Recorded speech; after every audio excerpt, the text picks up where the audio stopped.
करना चाहते हैं। जब भगवान का दर्शन करने हम जाते हैं धक्के मुक्के खा करके तो वो ज्यादा अच्छा है, वीआईपी दर्शन अच्छा नहीं लगता। कथा में आते हैं हम बहुत बड़े, लेकिन जब कोई पहचाने ना, चुपचाप नीचे आके दुबक के बैठे और कथा सुने, बड़ा आनंद आता है।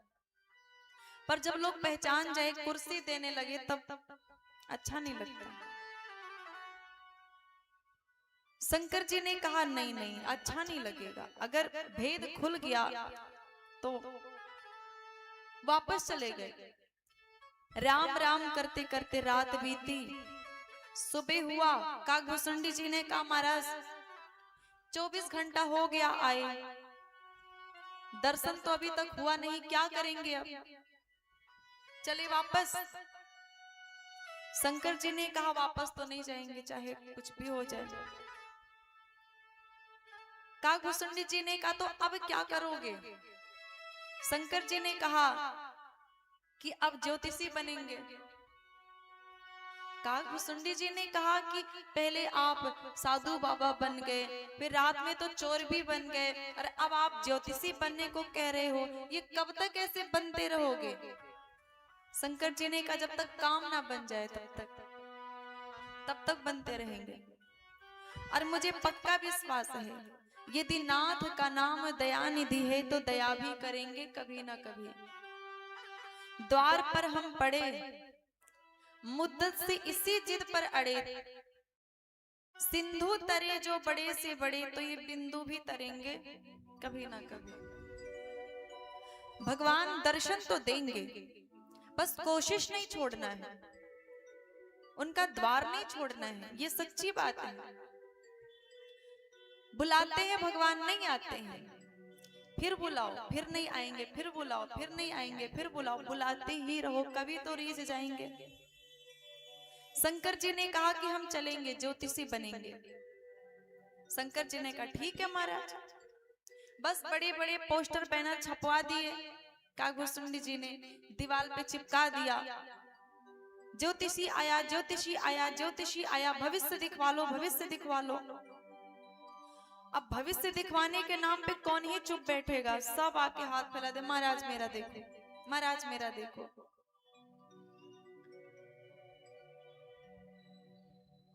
एक जगह, हमें नहीं कहना चाहिए, पर एक जगह गोपालगंज में कथा कर रहे थे, बड़ी 2-3 साल पहले। तो वहां पे एक लोग थे जो पर्ची काट रहे थे सबका। तो जिस टाइम कथा होती थी उसी समय, उसके 1-2 घंटे पहले शायद कि उसी समय वो पर्ची कटने की प्रक्रिया होती थी। पर्ची कटता था और सबका भविष्य बताते थे और पूजा पाठ बताते थे। तो हमें ये पता चला कि जो वहां पे ये सब कर रहा है उसके विषय में हम जानते हैं, उसको आता नहीं कुछ, क्योंकि हम उनके क्षेत्र से ही हैं तो हम ज्यादा जानेंगे। हमारी टीम से है वो तो हम जानेंगे ना, तो हम जाने, हमें लग रहा था कि हमें पता था कि ये सब कुछ छलावे में क्यों ले रहे हैं भोले भाले लोगों को। तो हमने दूसरे दिन इतना तो हमने विरोध किया कि दूसरे दिन हमने विरोध कर दिया कि मत जाओ, कुछ नहीं होने वाला, भगवान के चरण पकड़ लो, सब सही हो जाएगा।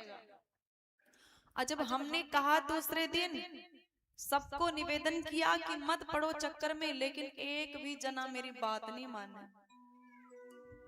एक भी ने मेरी बात नहीं मानी। मैं हमने कहा जाओ, तब जाओ, तुम्हारा कुछ लिखा पता है, कुछ 1000-2000 जाने का, जाओ।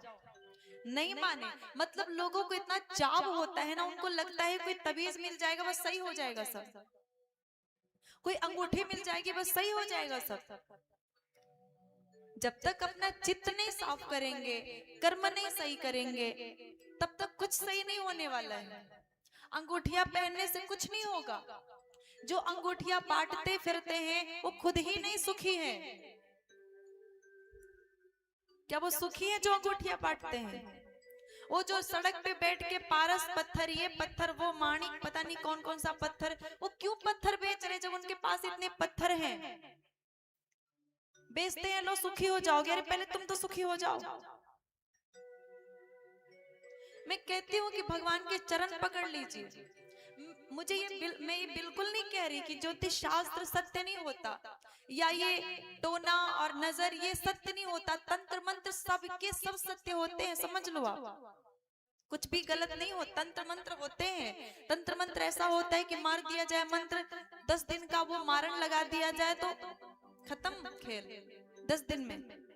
3 दिन का मारण लगा दिया जाता है, 3 दिन में खत्म, सत्य होता है। लेकिन इसके लिए भटकने की जरूरत नहीं है, बस ईमानदारी से कर्म और ईमानदारी से भगवान को अपना समझे, बस भगवान के चरण पकड़ ले, सब अच्छा हो जाएगा। लेकिन लोग चक्कर में पड़ ही जाते हैं, चमत्कार को देख के नमस्कार करना। अब ऐसा हुआ कि जब काकभूसुंडी जी ने प्रचार करना शुरू किया, खूब संख्या में लाइन लग गई, महाराज हमारा हाथ देखो, हमारा हाथ देखो। और शंकर जी ऐसे हाथ देखते कि शंकर जी केवल भविष्य नहीं बता रहे थे, शंकर जी भूतकाल भी बताते थे। 10 दिन पहले की बात, 10 दिन आगे की बात सब बता देते थे। 10 साल पहले की बात, 10 साल आगे की बात। एक को तो यहाँ तक कह दिया कि कल तुमने साग खाया था, पालक का साग खाया था तुमने। उसने कहा अरे महाराज आपको कैसे पता? बोले हम सब जानते हैं। अब तो खूब प्रचार हो गया। एक महल की दासी थी जो जा रही थी महल में, देखा सुना, किसी से पूछा ये कौन महाराज जी आए हैं, तो जवाब मिला कि ये महाराज जी आए हैं जोशी मठ से। बोले कहाँ है, कहाँ से आ रहे हैं? तो बोले कि वो बिहार में है ना, बिहार में बेगूसराय है, वहीं पे एक मोहब्बत डंडारी नाम का गांव है, वहां पे हनुमान जी का मंदिर है, वहीं पे रहते थे ये साधु बाबा। ये साक्षात भोलेनाथ लगते, वहीं से आए हैं अयोध्या। वो दौड़ी दौड़ी गई कौशल्या माँ के महल में, जा करके सब बताया। अरे मैया एक बड़ा भारी विद्वान आया है, लोग उनका नाम बताते हैं सदाशिव जोशी। कहाँ से आए? बोले जोशी मठ से आए हैं। अवध में आगमी इक आयो, बूढ़ो बड़ो प्रमाणिक ब्राह्मण शंकर नाम धरायो, अवध में आगमी इक आयो। कौशल्या मैया प्रसन्न हो गई, बोले तो महाराज जी को लाइए, हम भी दर्शन करें। सूचना गई, शंकर जी को पता चला कि कौशल्या माँ ने बुलाया है, अब तो नाचने लगे। काकभूसुंडी जी शंकर जी तुरंत दौड़ पड़े महल की ओर। कौशल्या मैया ने स्वागत किया, आरती उतारी, पूजन किया, फिर कहा महाराज पधारिए, आपका बड़ा नाम सुना है, आप हमारे भी पुत्र का भविष्य देखिए। और तब शंकर जी पधारने लगे। काकभूसुंडी जी जैसे पीछे चले तो कौशल्या मैया ने कहा आप कहाँ आ रहे हैं? आप बाहर बैठिए कुर्सी पे, आपका काम नहीं है। काकभूसुंडी जी को मैया ने रोक लिया। अब बोले तो वो क्या बोले, कैसे बोले कि नहीं हम भी चलेंगे? मैया से डर जो लगता है कि बड़ी मुश्किल से तो महल तक आए हैं, दरवाजे तक। शंकर जी चले जा रहे, काकभूसुंडी जी ने शंकर जी को बुलाया, बोले महाराज हमें नहीं ले चलोगे?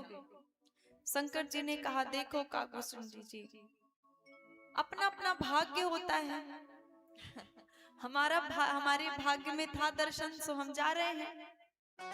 आप ऐसा करो, चिंतित मत हो, यहीं से ध्यान कर लो, बैकुंठ में नारायण का दर्शन कर लो। काकभूसुंडी जी ने कहा तो महाराज अंदर नहीं ले चलोगे? बोले नहीं। बोले पक्का सोच लो? बोले पक्का सोच लिया। काकभूसुंडी जी ने कहा तो फिर जाइए महाराज, आप जाइए, अभी देखिए बाहर में क्या करता हूँ। शंकर जी ने कहा क्या करोगे? काकभूसुंडी जी ने कहा आपकी पोल खोल दूंगा, और क्या करूंगा। राम जी से कोई समझौता नहीं है, दर्शन की बात आई तो कोई समझौता नहीं है, दर्शन तो करना ही है, हम या तो दर्शन कराए तो पोल खोल देंगे। शंकर जी ने कहा नहीं नहीं ये मत करना, हमारा सारा आनंद जो है ना बिगड़ जाएगा, मत, मैं कुछ करता हूं अभी। तब कौशल्या मैया से शंकर जी ने कहा कि मैया देखो बात यह है कि मैं थोड़ा बूढ़ा हो गया हूँ, इसलिए मेरी आंखें कमजोर हो गई हैं, तो मैं रेखा देख नहीं पाता हूँ ठीक से। ऊपर से आपके बालक तो भी छोटे से हैं, उनके रेखाएं तो भी उभरी भी नहीं होंगी, तो इसलिए तो चेले को साथ में लेके चलते हैं। ये चेला रेखा देखता है तो ये हमें बताता है, तो हम सोच सोच कर आप लोग को बताते हैं। कौशल्या माँ ने कहा अच्छा ऐसी बात है तो फिर ठीक है बुलाओ। तब कागभूसुंडी जी भी प्रवेश पा गए। कागभूसुंडी जी और शंकर जी पहुंचे जब महल में, जहां पालने में श्री राम जी हैं। जैसे ही पहुंचे, जैसे ही मुखमंडल देखा, तो क्या स्थिति हुई? तुझको मैंने कड़ कड़ में ढूंढा पर तेरा पता नहीं है, लेकिन जब तेरा पता लगा तो अब मेरा पता नहीं है। स्थिति ऐसी हुई राम जी को देखते ही कि एक की आंख खुले ना, दूसरे की बंद ना होवे। राम जी को देखते ही शंकर जी की समाधि लग गई। देखते देखते स्वरूप इतना अद्भुत स्वरूप, घुंघराले घुंघराले बाल, बड़ी बड़ी आंखें, सांवला सा स्वरूप, हाथ, ये जो है ना हम लोग की तरह नहीं थे राम जी, आज के बालकों की तरह नहीं थे राम जी। ये सांवला है, यहाँ पे कमल की पंखुड़ियों में जहाँ लाल लाल होता है ना, जब नई नई पंखुड़ी होती है फूल कमल का, तो उसमें नीला कलर तो होता है, सांवला वो तो होता ही है, लेकिन वो थोड़ा गुलाबी गुलाबी कलर का। तो राम जी के यहाँ सब गुलाबी गुलाबी है और ये सांवला है। आंख बड़ी बड़ी है, बाल ऐसे घुंघराले घुंघराले लटक रहे हैं। इतना अद्भुत स्वरूप देखते ही इतने आनंदित हुए कि शंकर जी तो समाधि लग गई, और कागभूसुंडी जी राम जी को देखे तो पलक ही नहीं झपक रही है। तो एक की आंख खुल नहीं रही है, दूसरे की बंद नहीं हो रही है। कौशल्या मैया भी हैरान है कि ये क्या हो रहा है। जब 10-20 मिनट 30 मिनट बीत गया, तब उन्होंने कहा कि महाराज क्या हुआ आप दोनों को? तब कागभूसुंडी जी को जरा होश आया, उन्होंने समझा तो शंकर जी को जगाया, महाराज जग जाओ, नहीं तो भी मुश्किल हो जाएगा। शंकर जी जागे, तब कौशल्या मैया ने कहा महाराज क्या हो गया था आप दोनों को? शंकर जी ने कहा नहीं नहीं मैया कुछ नहीं हुआ था, वो ये आंख खोल करके रेखा देख रहे थे और हम आंख बंद करके भविष्य विचार रहे थे, और कोई बात नहीं। देखो हर मैया अपने बच्चे से प्रेम करती है, वो लोग आंख ही देखती है कि कहीं कोई नजर ना लगा दे। यहाँ तक कि जब राम सरकार की, लला सरकार की जब झांकी बनती है, मेरे पास आते बालक आते हैं, मैं भी सोचती हूँ कहीं नजर ना लग जाए। सच्ची बता रही कि बच्चे इतने प्यारे होते हैं कि वो लगता है कि नजर ना लग जाए। और कई कई लोग हैं अपने बच्चे का पैर तो बिल्कुल छिपा के रखते हैं। अब बताओ साधारण माँ अपने बच्चे से इतना प्रेम करती तो कौशल्या मैया है, और उनकी गोद में साक्षात भगवान है, तो डर तो लगना स्वाभाविक है। मैया से डरते हैं शंकर जी, कहीं किसी कोई चीज अच्छी ना लगे, मैया कहे जाओ। शंकर जी ने बात बना ली। कौशल्या मैया ने कहा महाराज हमारे पुत्र का भविष्य देखिए। गोद में उठा के दिया मैया ने, मुखमंडल देख रहे हैं। कौशल्या मैया कह रही महाराज बताओ कुछ, आप बता क्यों नहीं रहे हैं? शंकर जी ने कहा मैया क्या बताएं, आपके बालक तो सर्वगुण संपन्न है, क्या कहना आपके बालक का। आपके बालक बड़े होकर ऐसे होंगे कि दुश्मन भी इनकी बड़ाई करेंगे, दुश्मन भी इनकी बड़ाई करेंगे, ऐसे होंगे। माता पिता का नाम आगे बढ़ाएंगे, यश बहुत होगा, प्रतिष्ठा खूब होगी। इतना ही नहीं, एक एक बात बताते जा रहे। पढ़ने जाएंगे तब पढ़ करके आएंगे, तब ऐसे तब ऐसे तब ऐसे, बताते बताते उन्होंने यह भी बता दिया कि कुमारावस्था में एक संत आएंगे जिनका नाम होगा कौशिक मुनि, यानी विश्वामित्र जी। नाम लेके बताया कि आएंगे और आपके बालों को उठा के लेके जाएंगे। इतना ही बोला था कि कौशल्या मैया ने हाथ जोड़ लिया, बोले महाराज मेरे पुत्र को संत उठा ले जाएंगे। महाराज ऐसा तो ना कहो। शंकर जी ने कहा मैया पूरी बात तो सुनो। बालक को आपके उठा के लेके जाएंगे संत, लेकिन उधर से आपके पुत्र दुल्हन लेकर के आएंगे। अब ये सुना तो कौशल्या माँ तो अत्यंत प्रसन्न हो गई। अच्छा, उधर से दुल्हन लेके आएंगे? महाराज आप बहुत सुंदर भविष्य बताते, और बताइए उसके बाद क्या होगा, और बताइए हमें। तब बताने लगे कि मैया होगा क्या, उसके बाद तो राज्याभिषेक होना चाहिए, राज्याभिषेक का निर्णय भी आ जाएगा, पर कुछ यहाँ पे थोड़ा गड़बड़ दिख रहा है। कौशल्या मैया ने कहा क्या गड़बड़ दिख रहा है, क्या समस्या है? शंकर जी बताने ही वाले थे कि ऐसी ऐसी बात है, वन में जाने की बात बताने ही वाले थे, तब तक राम जी ने अपने हाथ से जटा का बाल खींच लिया। जटा का बाल खींच लिया। शंकर जी ने कहा महाराज कोई गलती हो गई क्या? भगवान ने प्रेरणा दी, भगवान ने कहा कि इसके आगे बोलना मत। अभी आपने कहा है कि संत उठा के लेके चले जाएंगे, तो माँ के मारे ये स्थिति हुई है, हो गई, और आप अब बता दोगे कि 14 वर्ष वनवास चले जाएंगे, तब क्या स्थिति होगी? आप क्या चाहते हो कि राम कथा आज ही खत्म हो जाए? राम कथा आज ही पूरी ना करो, अभी बहुत लंबी है राम कथा, आगे बताना मत। शंकर जी ने बात को वहीं पे बंद कर दिया। अब शंकर जी ये सोचते हैं कि अभी मेरी विदाई हो जाएगी, इसलिए कुछ तो ऐसा करना पड़ेगा कि यहाँ पे रुकने को मिले। तब शंकर जी कहते हैं कि मैया आपके बालक की कुछ ग्रह दशा ठीक नहीं है, तो यदि पूजा हो जाए तो आनंद आ जाए।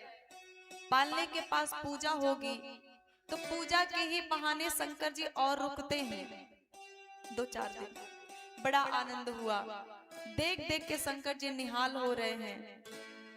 फिर पहुंचे कैलाश पर्वत, दर्शन करके पहुंचे, बड़े आनंदित हैं। मैया पार्वती तो वहीं थी। मैया पार्वती ने स्वागत किया, बोले महाराज सब ठीक है? शंकर जी ने कहा बड़ा आनंद है, भगवान का दर्शन करके आ रहे हैं। पार्वती जी ने कहा कैसे दर्शन हुआ आपको? शंकर जी ने कहा कि पहले तो बड़ी कठिनाई हुई, लेकिन एक दासी अयोध्या की, उस दासी की कृपा हो गई कि पहुंचा दिया उस महल तक। पार्वती जी ने कहा कि वो दासी कौन थी आप जानते हैं? बोले नहीं, उन दासी को नहीं जानते, होगी कोई अयोध्या की। बोले वो अयोध्या की कोई दासी नहीं थी। तब कौन थी? बोले वो मैं थी।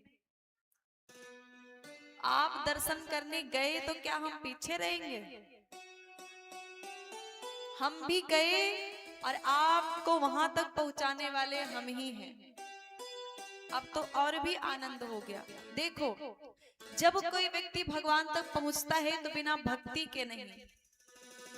पार्वती जी भक्ति हैं, भक्ति ने शिव को पहुंचाया, भक्ति ने पहुंचाया शिव को राम जी तक।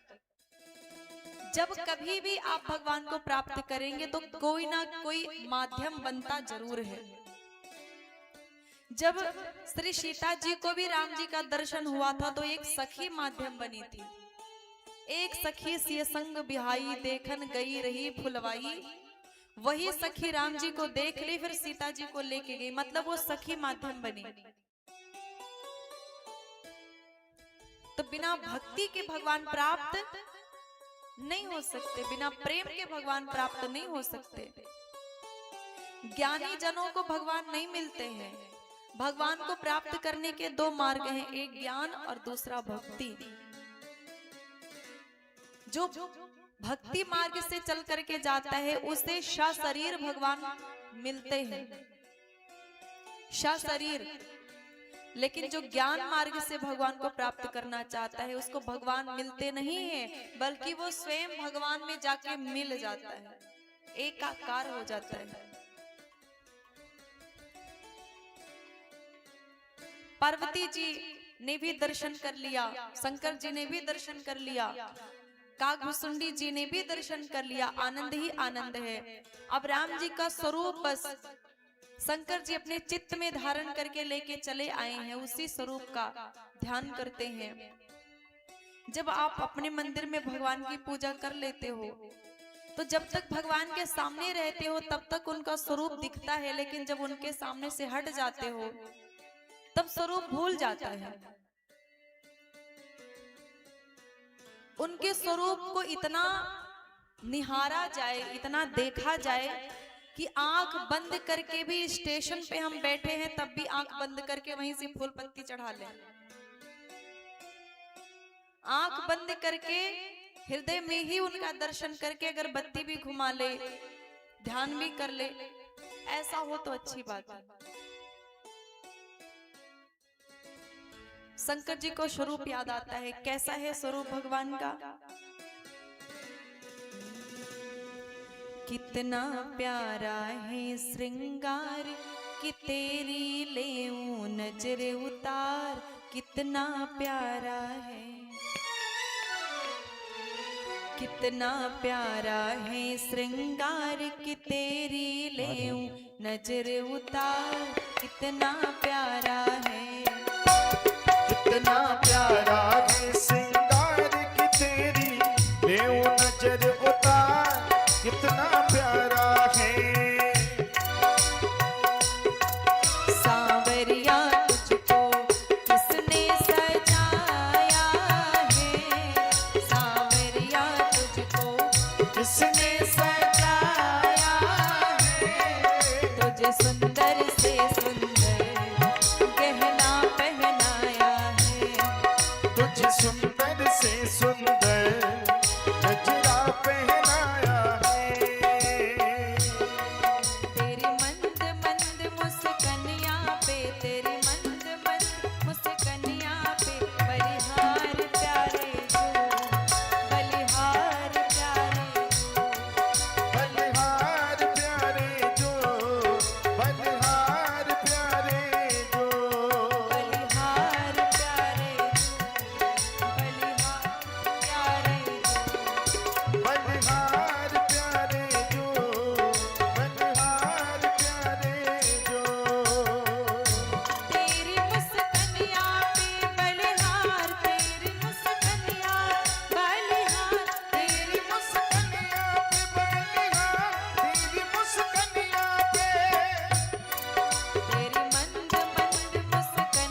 लोग तुम उठ जाओ, देख तो ले कम से कम कैसा करते हैं। चाहे इधर से उठ जाओ, चाहे इधर से उठ जाओ। नहीं उठोगे तो बेइज्जती हो जाएगी हमारी, पक्का बता रहा है। यहाँ के क्या बात है। अब एक, तेरे नैन बड़े कजरारे लगते हैं प्यारे प्यारे, तेरे नैन बड़े कजरारे लगते हैं प्यारे प्यारे, तेरी मधुर मधुर मुस्कनिया पे, तेरे मधुर मधुर मुस्कनिया। अच्छा, ताली तो बैठ के बजाना है। नृत्य करने वाले ही खड़े होंगे, ताली बजाने वालों को खड़ा करेंगे तो सारे खड़े हो जाएंगे। तेरे नैन बड़े कजरारे लगते हैं प्यारे प्यारे, तेरे नैन बड़े कजरारे लगते हैं प्यारे प्यारे, तेरी मधुर मधुर मुस्कनिया पे, तेरी मधुर मधुर मुस्कनिया पे, बलिहार प्यारे जो, बलिहार प्यारे, बलिहार प्यारे जो, बलिहार प्यारे जो, तेरी मुस्कनिया पे बलिहार, तेरी मुस्कनिया पे बलिहार, तेरी मुस्कनिया पे, तेरी मंद मंद मुस्कनिया पे बलिहार प्यारे जो, बलिहार प्यारे, बलिहार प्यारे जो, बलिहार प्यारे। जय हो।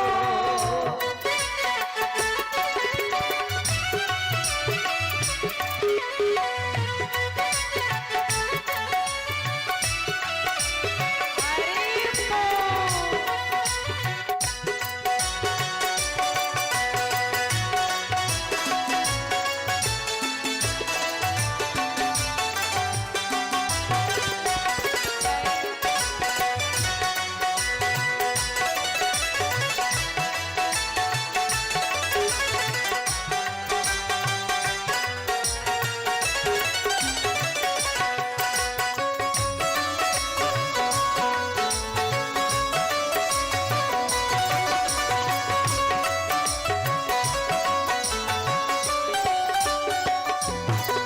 तेरे संग में सिया सुकुमारी लगती है प्यारी प्यारी, तेरे संग में सिया